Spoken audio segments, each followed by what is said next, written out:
All right, here we go, everybody. 11:14 on a Thursday morning, late Thursday morning now, and most of us are completely dry, but there are a couple thunderstorms I'm keeping my eye on off to the north, and we'll see that on the radar momentarily. We'll start off in Holland, though, where if you look closely, you can see some white caps there, and we are talking about waves on the order of 3 to 4 to 5 feet.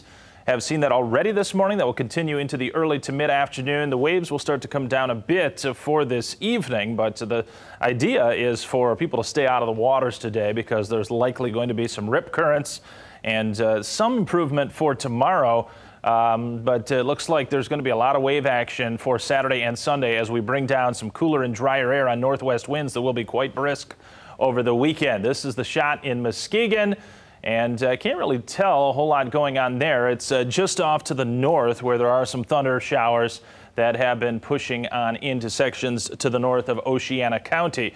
This is the forecast, though, for Lake Michigan for the remainder of today. Small craft advisory. Waves at 3 to 5 feet this morning and early afternoon. Then they shift to more to 2 to 4 and then 1 to 2 for this evening. Water temperatures in the lower 70s here, folks. And we do have that high beach hazard risk, high swim risk for today. So I would recommend just staying out of the waters here on this Thursday. A lot of warm air and humid air over the central and eastern United States. Already 86 at Detroit Metro Airport, 85 in Chicago, and readings that are in the 80s down to the south as well. Tampa, Florida, how about at 87 degrees? GR, 84 now.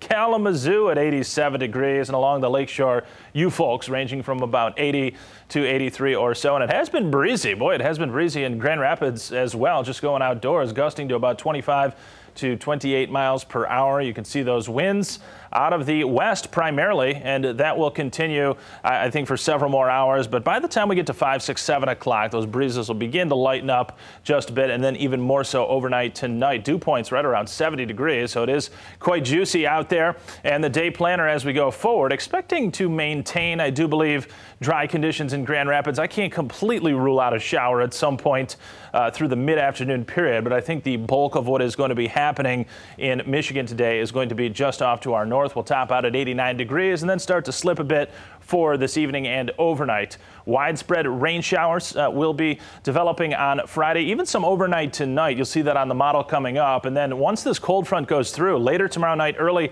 Saturday morning, a cooler and drier type of a regime sets up for a several-day stretch into early next week. There is an area of low pressure that is moving just to the north of Lake Huron there, and a cold front that is trailing that. It's very slow moving. It's just kind of camp out there for the next 24 to 36 hours, sweep on through later tomorrow night. But a little batch of thunderstorms has developed along that cold front over the past hour and a half, and you can see the trajectory of these.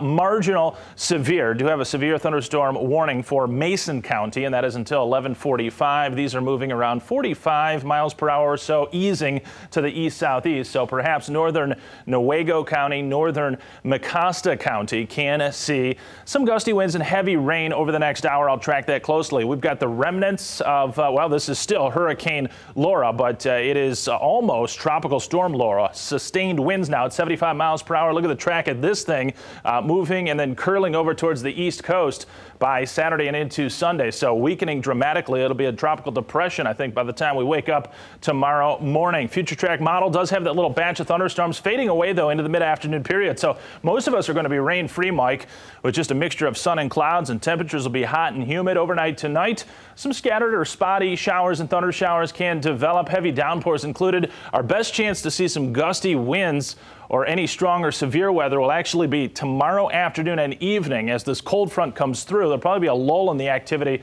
tomorrow afternoon, but by late day into the nighttime, that's what we got to look out for. Gustier thunderstorms, and then it goes drier over the weekend. Temperatures fall back, mid-70s. Everybody liking that. Humidity goes away Saturday and Sunday.